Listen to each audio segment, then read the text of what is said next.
காலையிலே எழுந்தவுடனேயே அவன் குளித்தாக வேண்டும்.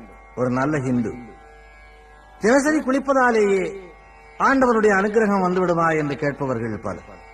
ஆண்டவனுடைய அனுக்கிரகம் வருகிறதோ இல்லையோ, புற உடம்பு சுத்தமாகிறது. புற உடம்பு குளிரும் போது அகமும் குளிர்கிறது. அகத்தை அடிக்கடி குளிர வைக்க உடம்பையும் குளிர வைக்க வேண்டியிருக்கிறது. குளிர்ந்த உடம்புக்குள்ளே ஆன்மா குளிர்ந்து நிற்கிறது. குளிர்ந்த ஆன்மாவுக்குள்ளே ஆண்டவன் சுடர்விட்டு பிரகாசிக்கிறார். நெற்றியிலே ஏன் விபூதி பூச வேண்டும் அல்லது திருமண் இட வேண்டும்? திருநீரு அல்லது திருமண் எதற்கு? சைவர்கள் திருநீர் பூசுகிறார்கள், வைணவர்கள் திருமண் இடுகிறார்கள். வார்த்தைகளை கவனியுங்கள். அது திருநீரு, இது திருமண். கல்யாணம் ஆகாதவர்கள் இறந்து போனால் அவர்களுடைய உடலை பூமிக்குள்ளே புதைக்க வேண்டும் என்பது இந்துக்களுடைய விதி. கல்யாணம் ஆகி வாழ்ந்தவர்கள் இறந்தால் அவர்களுடைய உடலை எரிக்க வேண்டும் என்பது இந்துக்களுடைய விதி. கல்யாணம் ஆகாத உடம்பு மண்ணோடு கலந்து சாந்தி அடையவும், கல்யாணம் ஆகி சாந்தி அடைந்த உடம்பு விண்ணோடு கலந்து ஐக்கியமாகவும் இந்த இரண்டையும் அவர்கள் தேர்ந்தெடுத்தார்கள். அந்த விபூதியை ஏன் பூசச் சொல்லுகிறார்கள்? திருநீரை. காலையிலே எழும்போதே இந்த உடம்பும் இப்படித்தான் நீராக போகிறது என்று அடிக்கடி நினைத்தால் தவறு செய்ய தோன்றார், பாவம் செய்ய தோன்றார். என்றைக்கு இந்த உடம்பு நெற்றியிலே இருக்கிற இந்த நீராகுமோ என்ற எண்ணம் வந்தால் அன்றைக்கு யோகியனாக இருக்க சொல்லும். ஒரு நாளோடு பூசி விட்டு விட்டால் ஒரு நாள் மட்டும்தான் யோகியனாக இருக்க முடியும். தினசரி நீ பூசிக்கொண்டே இருந்தால் தினசரி யோகியனாக இருக்க முடியும். திருமண் என்றது ஏன் அழைக்கிறார்கள் என்றால், இது மண்ணாகவும் போகக்கூடும் என்பதாலேதான். ஒன்று மண்ணாகலாம் அல்லது நீராகலாம் என்பதாலேதான். அதனாலேதான் மண் இடுவதும் நீர் பூசுவதும் இந்துக்களுடைய பழக்கமாயிற்று. இன்னொன்று, காலையிலே எழுந்தவுடனே ஒரு இந்து குளித்துவிட்டு விபூதி பூசி அல்லது திருமண் இட்டு அரை மணி நேரமாவது அல்லது ஒரு மணி நேரமாவது பூஜையிலே அமர்கிறானேயே, இதுவரையிலே அதற்கு ஒரு விளக்கம் எனக்கு தெரியாமல் இருந்தது. இன்றைக்கு வியாதிகள் எவ்வளவோ வந்திருக்கின்றன, அந்த வியாதிகளுக்கு மருந்துகளும் வந்திருக்கின்றன. ஆனால் அந்த நாளிலே இந்த வியாதிகள் ஓரளவுக்கு இருந்தன, ஆனால் இவற்றுக்கு மருந்து இல்லை. மிக முக்கியமானது இரத்த கொதிப்பு என்கின்ற வியாதியாகும். இந்த இரத்த கொதிப்பு வியாதிக்கு மருந்தே இல்லை 25 ஆண்டுகளுக்கு முன்னால் வரை. அண்மையிலே மகரிஷி யோகி அவர்கள் கார்டியோகிராஃப் போட்டு டாக்டர்கள் கூட ஒப்புக்கொள்ளக்கூடிய அளவிலே ஒரு புத்தகம் எழுதியிருக்கிறார். அதிலே அவர் என்ன குறிப்பிடுகிறார் என்றால், ஏதாவது ஒரு பொருளை 20 நிமிஷ நேரம் அப்படியே வேறு சிந்தனை இல்லாமல், சவனம் இல்லாமல், சலனம் இல்லாமல் நீ சிந்தித்துக் கொண்டே இருந்தால் உன்னுடைய இரத்த கொதிப்பு இறங்கும், ஏறுகிற கொதிப்பு இறங்கும் என்று அவர் குறிப்பிட்டிருக்கிறார். இதற்கு ஏதாவது ஆதாரம் உண்டா என்று கேட்கிறீர்களா? நானே ஆதாரம். அந்த 20 நிமிஷமும் நீ ஆண்டவனைத்தான் நினைக்க வேண்டும் என்று நினைப்பதில்லை. உன் புத்தி குரங்கை நினைக்குமானால் அதை நினைக்கலாம், வேறு புத்தகத்தை நினைக்குமானால் அதை நினைக்கலாம். ஏதாவது ஒன்றைத்தான் அந்த 20 நிமிஷம் நினைக்க வேண்டும். அந்த ஒன்றையே பற்றி ஒன்றையே தொடர்ந்தால் அந்த 20 நிமிஷத்திற்குள் இரத்த கொதிப்பு இறங்கி விடுகிறது. அதனாலேதான் அந்த ஒன்று ஆண்டவனாக இருந்தால் கொதிப்பும் இறங்கும், கடைசி காலத்திற்கு புண்ணியமும் கிடைக்குமே என்று இந்துக்கள் தியானத்திலே அமர்கிறார்கள்.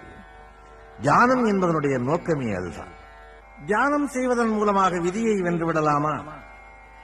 விதி விதி என்று இந்துக்கள் சொல்கிறார்களே, அந்த விதியை தியானம் வென்றுவிடுமா என்றால், விதியை தியானம் வெல்லுகிறதோ இல்லையோ, ஒரு கட்டுப்பாட்டுக்குள் கொண்டு வந்து நிறுத்துகிறது. அந்த விதியை ஏற்றுக்கொள்ளக்கூடிய பக்குவத்தை உனக்கு தந்து விடுகிறது. எல்லாமே உனக்கு விதிக்கப்பட்ட விதிதான். உனக்கு விதிக்கப்பட்ட வாழ்க்கையே விதி என்று இந்து மதம் கூறுகிறது. உனது வாழ்க்கை எந்த சாலையில் போனாலும் அது இறைவன் விதித்ததே.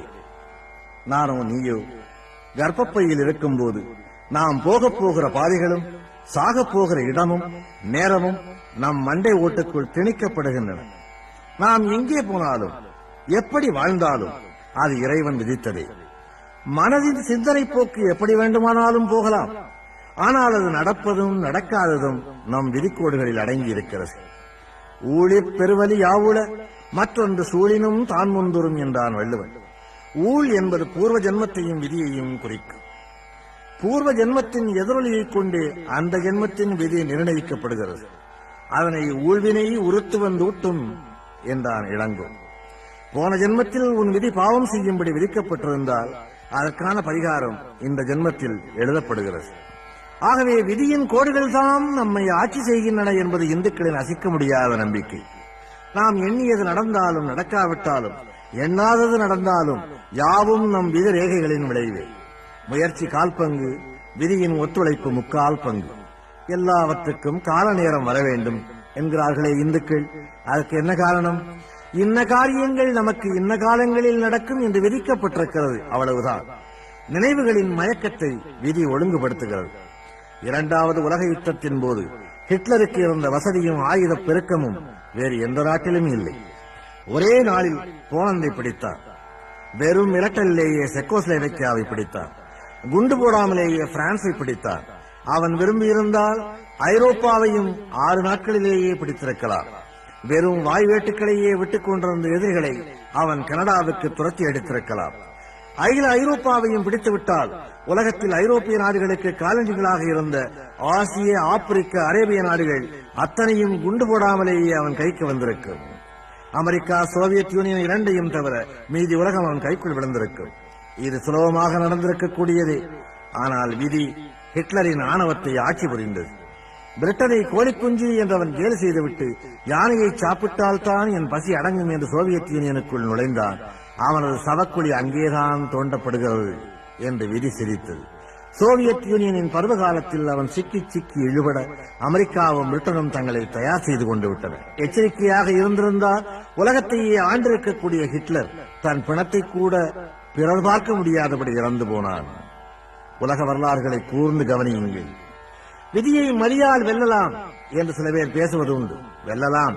அப்படி நீ வென்றுவிட்டால் நீ வெல்லுவாய் என்பதே உன் விதியாக இருந்திருக்கும்.